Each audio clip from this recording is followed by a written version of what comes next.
I don't know if it's a political play, and partly I say that because I don't know what a political play necessarily is as a strict definition. You know, obviously it deals with moments in history that have to do with politics. You know, and but that's a way in which most plays are probably political in one way or another, either in an obvious way or an implied way.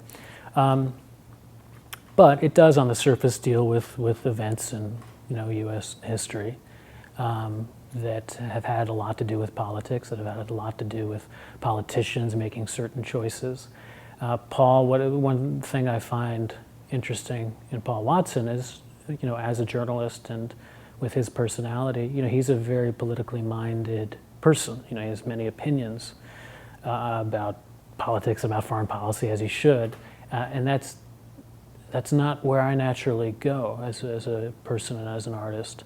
So again, I was fascinated by the difference, and that maybe there was something that would happen between those two mindsets in the art that would be interesting, that would be rich or fulfilling for an audience. If it's a political, I don't know if it's a political play. I mean, in some ways the biggest statement of the play is to do the work of witnessing each other's stories. Or to do the honor of witnessing each other's stories. And that's a political statement in some ways it's not,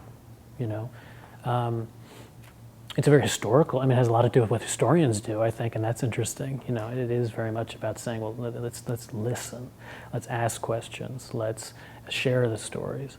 One reason why the two actors playing many characters in the play, that device exists for a lot of reasons for me, but one fundamental way in which it's meaningful to me is that the two are constantly telling each other's stories. They're constantly embodying each other's stories. In the premiere production, it was interesting to finally see that working, to see the Dan character, who the audience has got to know as this kind of average guy. He's a little neurotic and he writes plays, and try to inhabit and sometimes become Paul, literally, because sometimes there are two Pauls on stage and they're speaking to each other, without it being explained for the audience. I think that's a very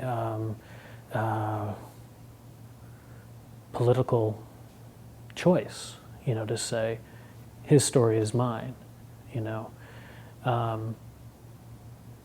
and also because Paul is interested in giving voice to many people who he views as not having a voice. Many people in different parts of the world, often in these very war-torn combat zones. He sees it as his job to help them be heard.